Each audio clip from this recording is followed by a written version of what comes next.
Hot Licks, the world leader in video and audio music instruction, now helps you be the best you can be with lessons by some of the biggest stars in music today.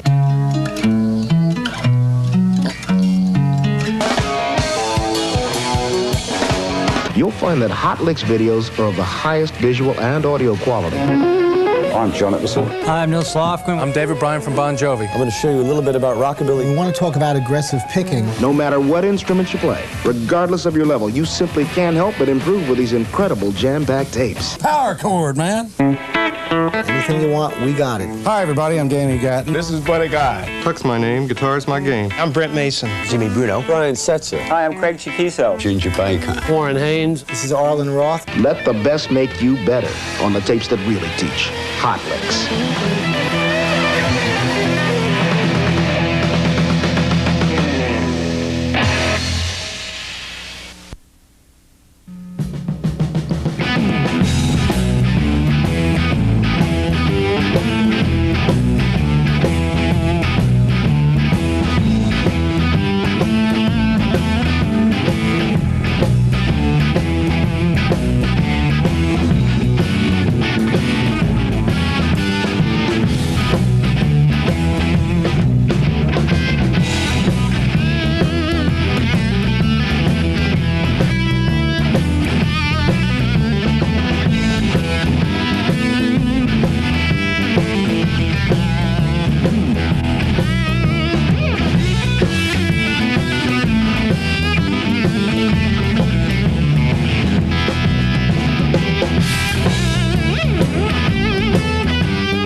Hello, I'm David Grissom, and I want to welcome you to my Hot Licks video.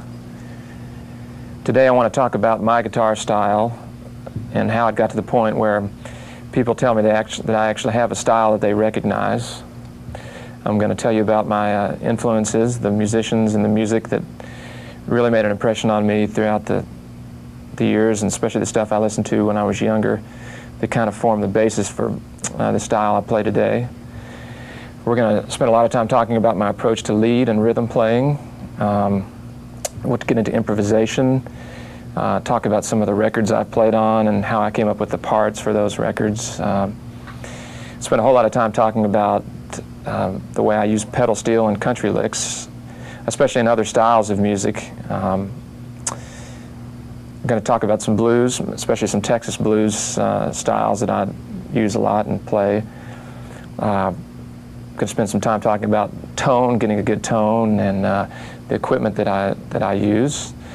So basically what I want to do is give you some stuff, try to give you as much as I can squeeze into this video, and give you some things that you can maybe take out of here after you've watched the video and use, you know, tonight if you're playing a gig or whenever. But I also want to give you some concepts that in the long run I think will help you get closer to having a style of your own and developing your own identity. So I think I want to start out by talking about the influences that I've had throughout the years. I grew up in Louisville, Kentucky, which you probably wouldn't think of as a hotbed of musical activity, but actually there was quite a bit of regional stuff going on when I was a kid. There was a lot of country music and bluegrass. There was actually a small jazz scene in which I could check out. A lot of top 40 radio, of course.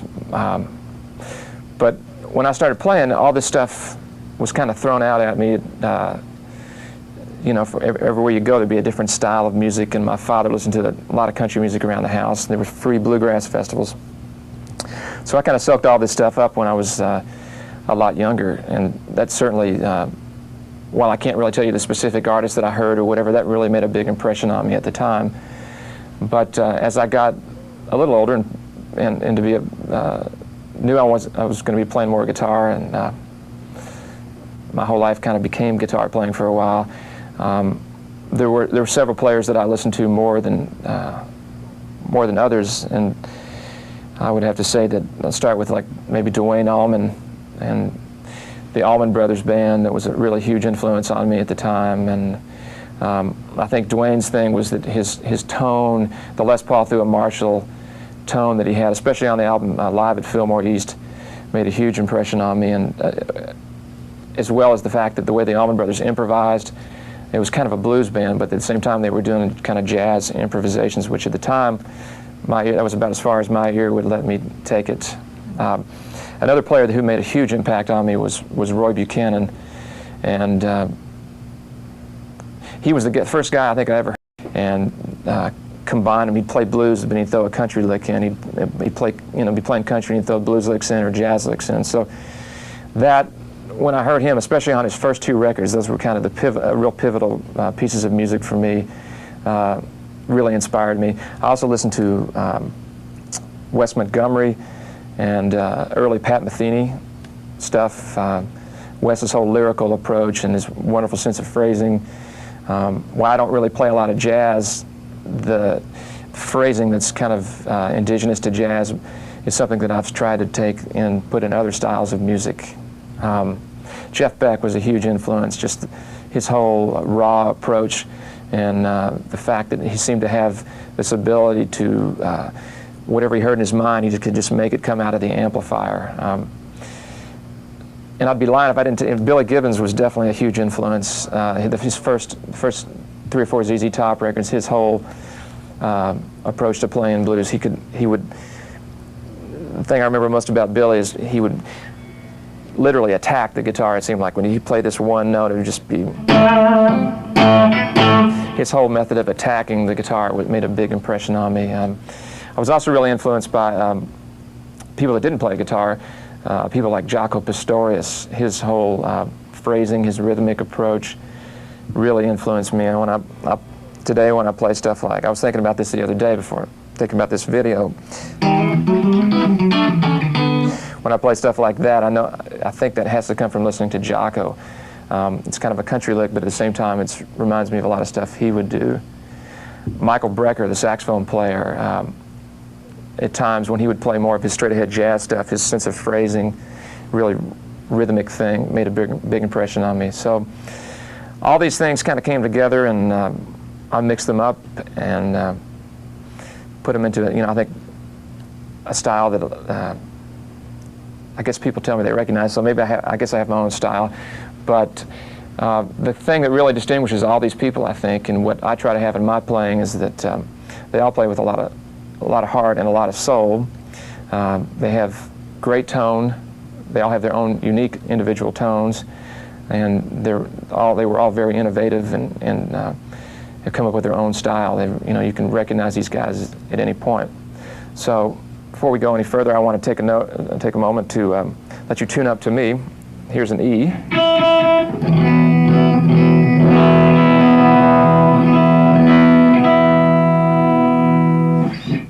Now that we're all in tune, I'm sure, I want to talk a little bit about some basic musical knowledge that I think you could really benefit by having. Some of you may have a lot more, some of you may have no musical knowledge, but just some basic stuff that'll help you understand what I'm talking about, and I think is really pretty much, you almost have to have if you're going to develop beyond a certain level as a player. The first thing is to know the notes on the fingerboard. That may seem obvious to some people, but I mean really know the notes all the way up and down the fingerboard, so that if you ever sit in with anybody or whenever you're improvising, somebody calls a tune in B flat, and you're not used to playing in B flat, that's not a problem for you. You know that B flat is here, here, here, here. Very obvious thing to mention, but it's incredibly important, and I think if you can get that, if you can become familiar with the fretboards, that you can always know where you're going, where you want to be. It's a great advantage. Another thing is a lot of the stuff I do, most of the stuff I do probably is based on the major scale forms, the different modes of the major scale, and so I think I want to show you real quick, in case you don't know this, a couple of basic major scale forms. There's one that starts on the 6th string, and we'll play a G major scale, starting with your 2nd finger, and it goes like this.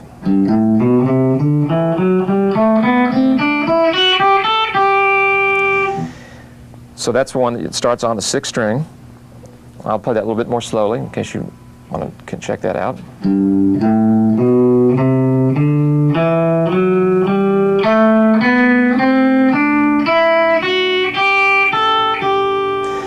Okay, now I want to show you one on the 5th string. Starts on G up here with your 4th finger.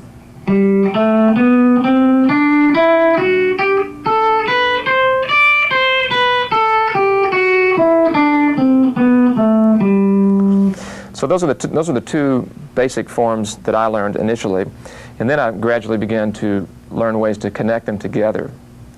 That takes a lot longer, but what I think you want to work towards here is that you're always able to connect a major scale pattern up and down the neck. That you don't have to run back to this point or run up to this point. That's a great starting point, but eventually you want to get fluent up and down the neck, so that you never have to worry about getting back to this crutch of this one or two positions.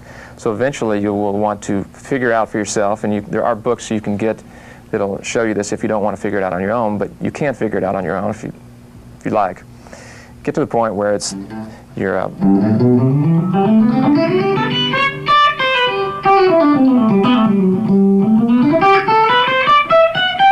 not limited by any part of the neck. You're free to move up and down the neck, and no part of the neck seems like a liability to you. And what will happen when you start to develop this fluency, and you see it becomes almost second nature for you. You're able to, you could not even look at the fingerboard and play one note and know where the next interval is, where you're going in that scale, and that's really the ultimate goal. I think a big breakthrough for me was when of where I was relative to the chord, but I also started to see shapes on the fingerboard. By that I mean literally physical shapes. When I look up and down the fingerboard, if I'm like in the key of A, I can see where I want to play and what the sounds will be. For instance, we're in the key of A now. I know that I can play these descending triads.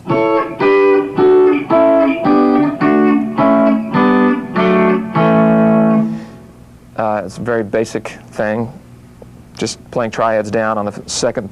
But by knowing that, it gives me the freedom to embellish that rhythmically and really make it sound like something other than just playing a scale or an exercise. I can, you know.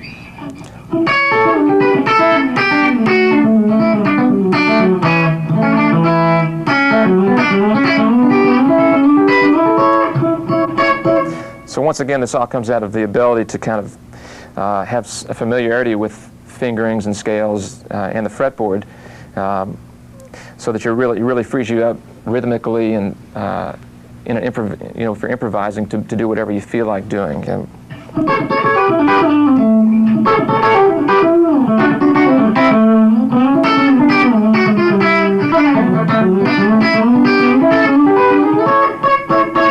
Once again, that's all based off the triads that I showed you going up and down the fingerboard.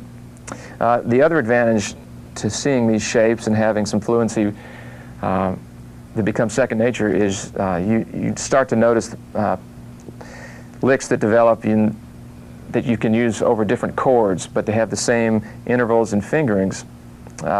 Especially when I do pedal steel stuff, you're kind of moving two notes at once and you're thinking about a lot. It really helps if you can eliminate some of the thought process and just kind of trust your fingers, and you get to the point where you know certain things will work. For instance, if you're playing in D, we're playing, it's a D7th chord. A pedal steel lick I might play over D7 would be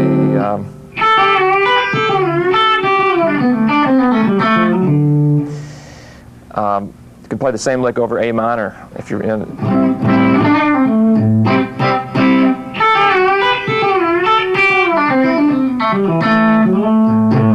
All I did there was end on a different note. I ended on an A instead of a D. But it's the key thing being that I can see the shape of the scale, which is something that if you spend enough time doing this, you'll start to see these shapes and you'll become more familiar with it. So, highly recommend that you do that. Take your knowledge to that level. It would be very helpful to have some basic theory. If you know not only the scale, how to play a major scale, but if you're familiar with the degrees of the scale. What I mean by that is, in a G major scale, the first note is the first degree of the scale, which is a G. The second is an A. Third is a B. Fourth is a C. Fifth is a D. Sixth is an E.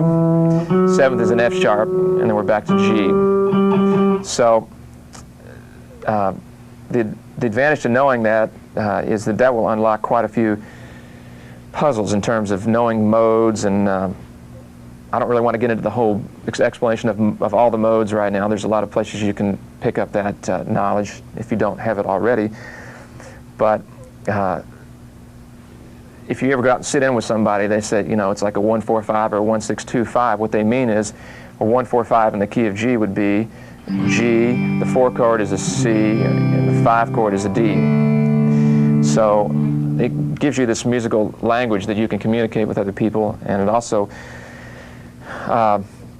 comes in really handy if you're ever doing anything if you ever have to read charts in Nashville, anything based on the Nashville number system. It's very convenient to write charts based on the degree of the scale, especially if you're ever going to transpose or use a capo. It makes it very convenient. And so that's your basic knowledge stuff, and hopefully you already know some of that. If you don't, you'll take the time to do it. I think it'll really pay off. So now I'd like to talk about some of the techniques that I use, some of the main techniques that I've kind of developed and to accommodate my style and my ear, what I've wanted to hear. First of all, I use a heavy pick, a basic Fender heavy pick. Nothing fancy about it at all. I don't know why I use it. It doesn't really make any difference to me. It seems to be comfortable in my hands. But I don't generally pick just exclusively. The only time I'll ever do that is if I'm really looking for a staccato approach, or maybe in a certain rhythm, certain styles of rhythm playing, and just use my pick. Normally what I use is a combination of my pick and my third and fourth finger. And so what I mean by that is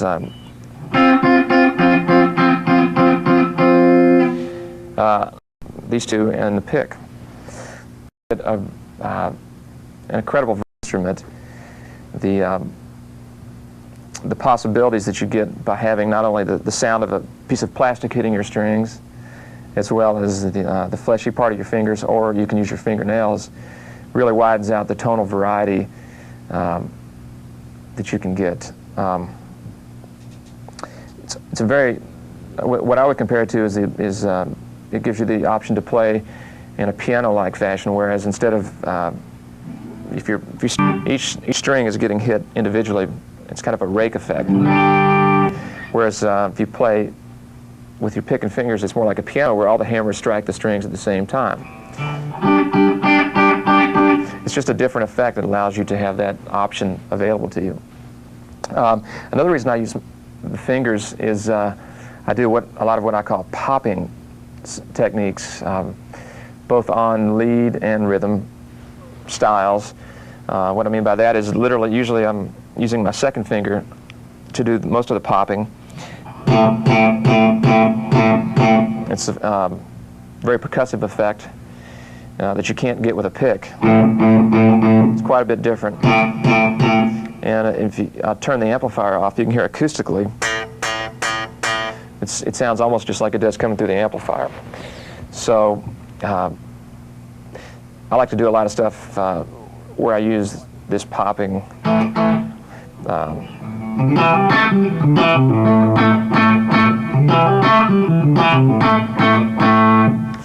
So it's nice to have that available to you. So let's see. I want to get into some left-hand techniques which you combine with the pick and finger style, and I want to begin with pull-offs. What I mean by a pull-off is when you anchor a note with one finger and you use your other fingers to pull off and make the note sound. And there are infinite varieties on how you can do this. You can do it with open strings. You can do it with fretted notes.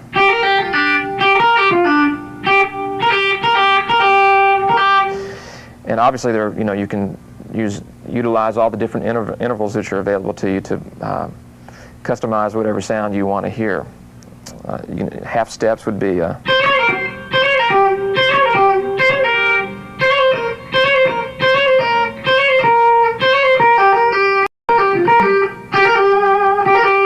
Then you can expand your open string possibilities.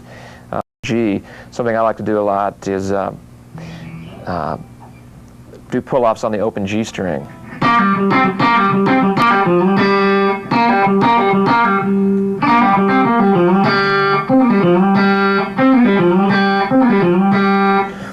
I very, very rarely ever pick an entire passage. If in other words, I would never go.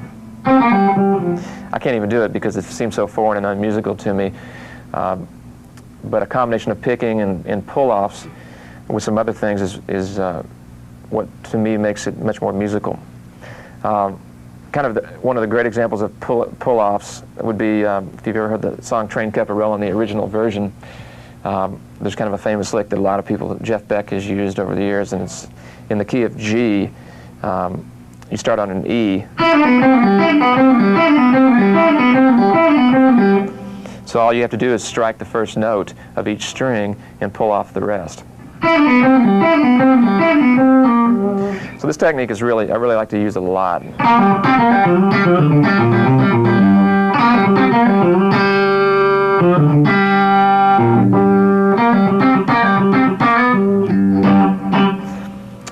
Another thing that's kind of the cousin of a pull-off is a hammer-on.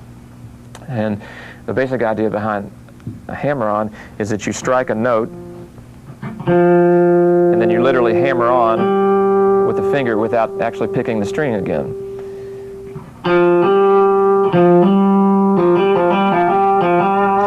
So if you combine a hammer-on and a pull-off, you never have to pick.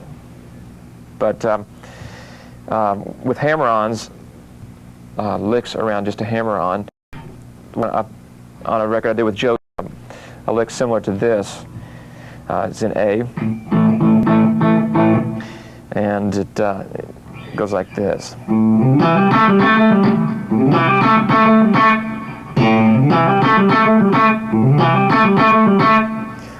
So I'll try to slow that down for you and show you what I'm doing there so you can hopefully get a handle on it. First I'm popping the fifth string like that, the A string, and I'm striking it again and hammering.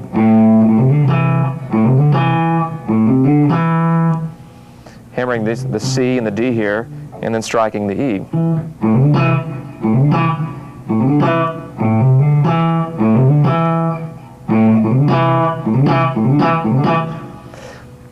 That's the first part of the lick. So,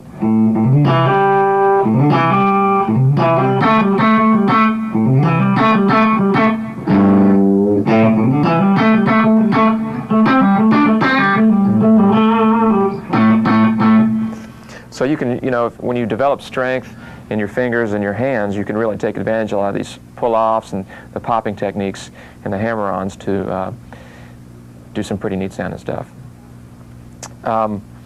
Another technique is what I call, people have other terms for this as well, but what I call a slide, I mean, not really a pull-off, you're using the same finger as opposed to slide is when you... So I'll show you an example of a lick in the key of A, descending thing. It's got quite a few slides in it. I'll slow that down for you.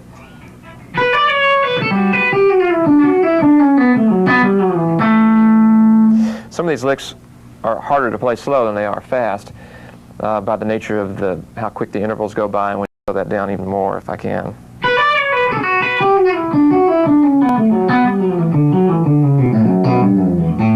By the time I took it down even further, actually what this is the same lick repeating through two different octaves. So you start on the B,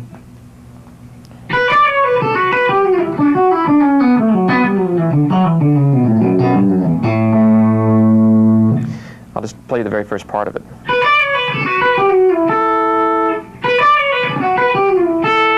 If you wanted to keep it just the same octave. If not, you just keep transferring the same.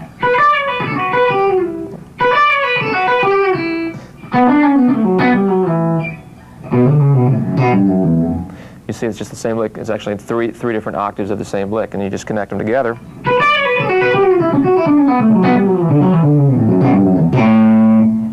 So that's a good example of sliding, I hope. Hope you can pick up on that. As I talked about before, when you play the chord with the pick, I think of, you can also just less like that, but I like to take advantage of that percussive sound of the pick going across the strings, and I call those rakes. When you're soloing, for instance, if in the key of A, if you're just playing the A note and you want to, you can also rake across the other strings.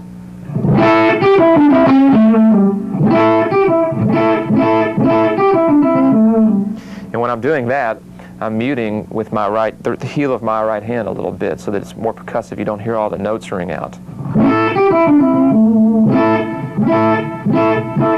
You can also combine a rake with the pick with the...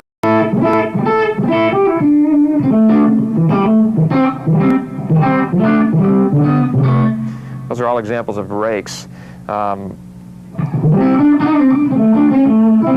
That's a downward rake where you're...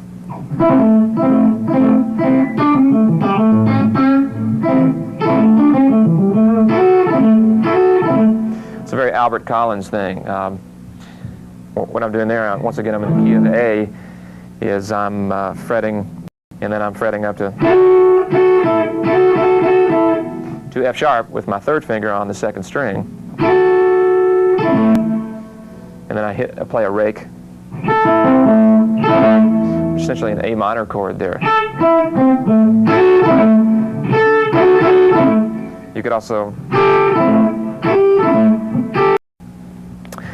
So, once again, this is a very percussive thing, which is something I've always really dug. As I was saying before, with Michael Brecker and Jaco Pastorius, their sense of phrasing and rhythmic approach has a lot to do with that for me. Another technique I like to use a lot is I call a roll, and it's kind of where you're rolling like you do, like a banjo player would with your the pick and fingers.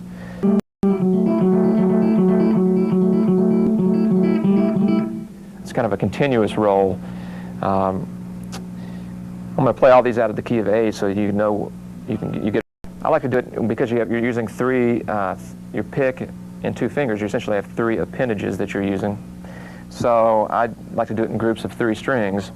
The top 3 strings, I would do things like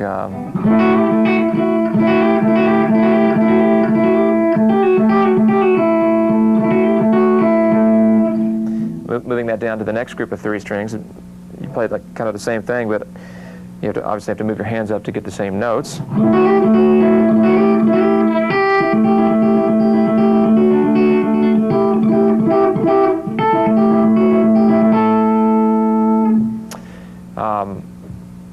So you've got rakes, rolls, slides, hammer-ons, pull-offs, all sorts of things that you can think about. One of the last techniques I want to mention is, in this vein, is the use of harmonics. Something I'm sure if you've ever heard Billy Gibbons or Roy Buchanan, they do this a lot.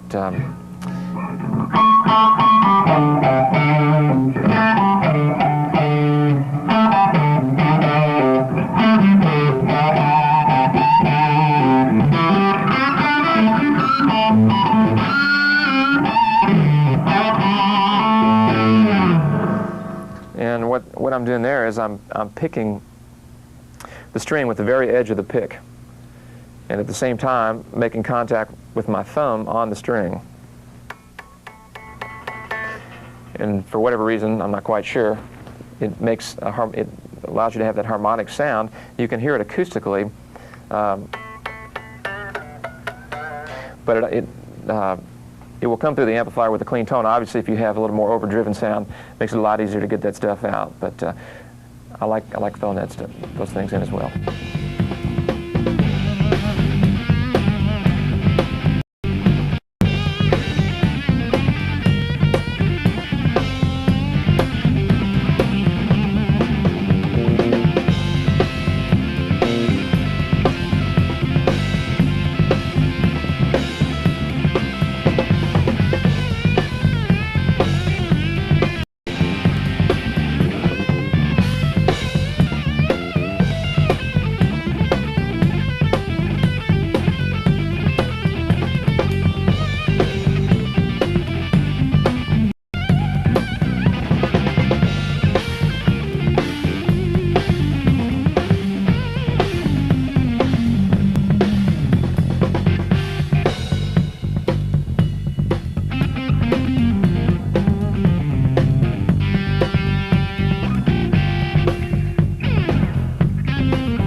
guess anytime you talk about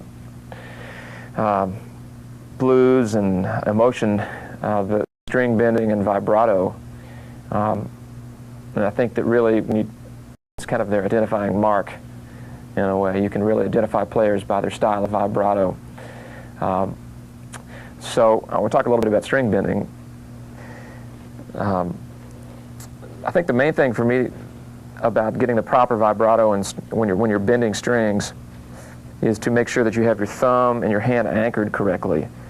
And everybody has different size hands, everybody has a different size guitar neck, so this is kind of an individual thing. For me, I like to generally keep my thumb over the top of the guitar neck. And this gives me the most leverage, the most strength to bend the note.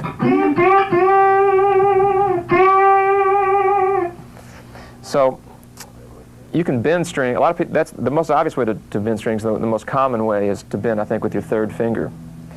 So we're in the key of G now. I'm going to bend from an F up to a G.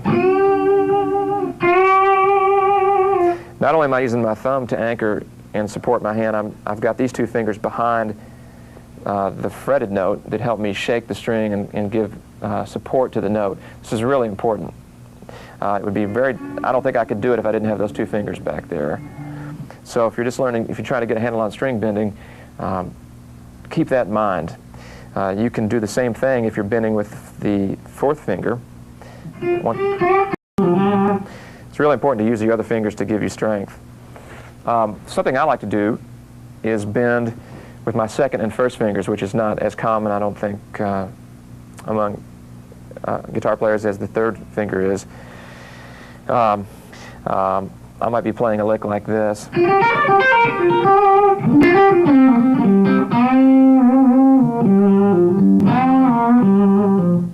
I'm bending with my first finger here, the B flat up to a C, and I'm pushing up on it in this particular instance.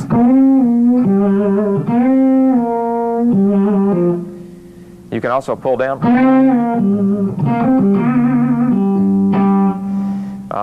You can do the same thing on the top string.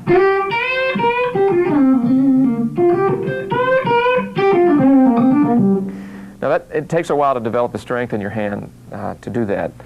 Don't be discouraged if you tried it first and it feels totally foreign, because it almost feels foreign to me right now. It's a little early in the morning to be doing this, but this is something that you will gather strength after you do this for a while, and it develops pretty quickly. It's a nice thing to be able to take advantage of. You can also bend with the second finger, depending on where you're playing and out of what position. That's kind of what my criteria for what finger I'm going to bend with. I don't ever really think about this while I'm playing, but it's a good way for me to explain it to you. For instance, still in the key of G.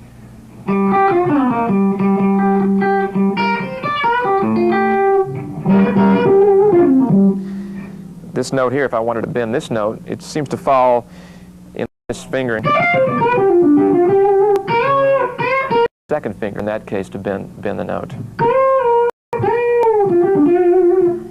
If I wanted to play this note, which I kind of think of things as if you have four fingers and you width of playing, generally whatever fret falls under the finger is the finger I'll bend with.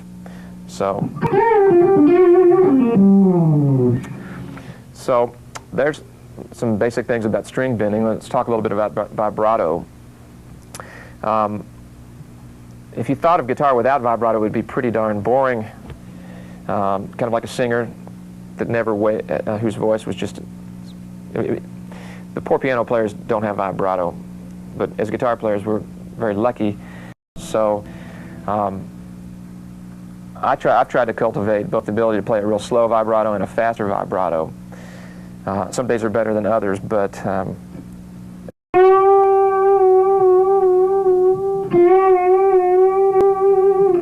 and you can vary the speed within a lick. It's really effective sometimes, depending on what you're trying to communicate.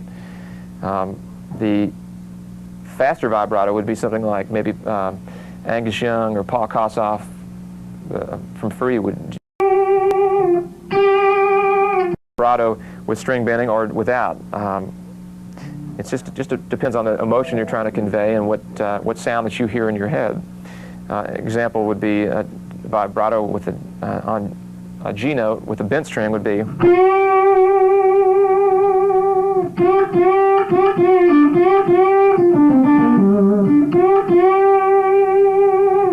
Whereas if I went up and wanted to have a different vibe, I maybe wouldn't bend that note. I'd just maybe strike it really hard and then play it without bending it.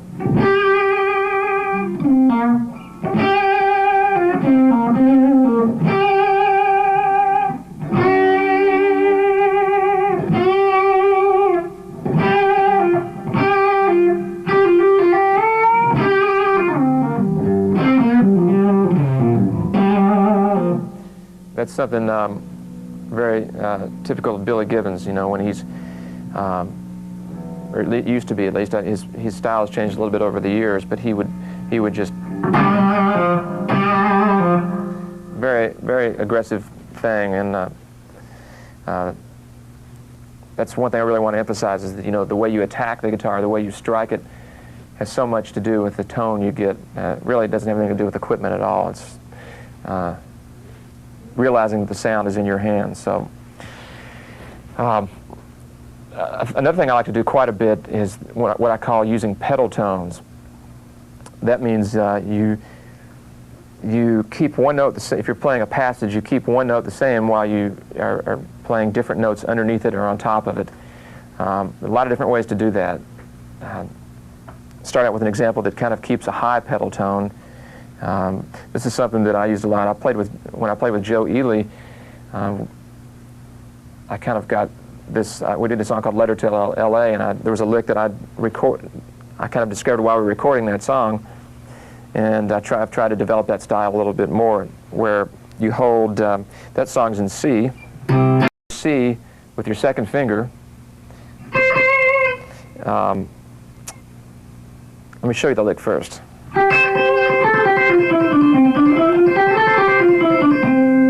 It's kind of a fugue-like thing, I guess. So what I'm doing here is I'm playing a C with my second finger, and basically alternating with the second finger on the C, and then picking a different note each time in a descending manner. The first note being an A, and then it just goes down the major scale back down to a C, and then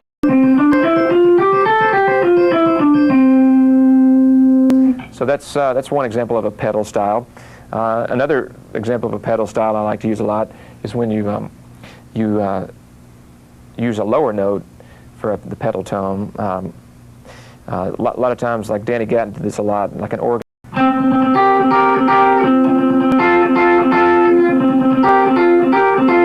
So I'm just picking the C note with my first finger on the fourth string, kind of doing a 16th note thing with my pick, and then playing a different rhythm with my other two fingers on the G and the B string.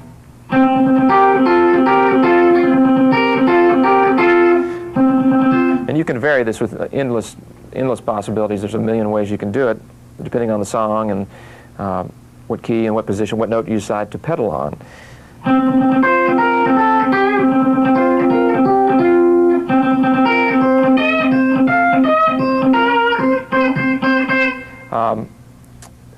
Another way I use pedal tones is with my thumb.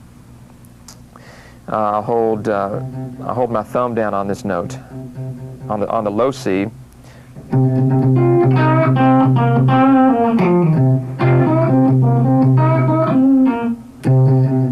when I do that, I'm generally muting the fifth string with my thumb as well. While I'm fretting it on the sixth string, I let it hang over just a little bit, and it mutes the fifth string, so that I can get pretty aggressive with it. I don't have to worry about that note sounding at all. So you can take that, the idea of these kind of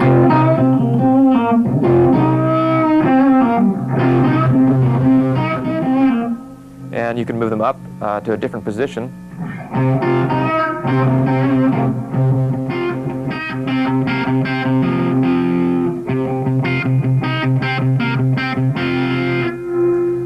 Hopefully we're not going to rattle the roof off the studio here. But I think you can see what I'm talking about. It's really an effective tool. It's really a fun fingers. We talked a little bit about muting before. That's really an integral part of any guitar player. You know, the ability to shut off the notes you don't want to hear is something you can do with both hands.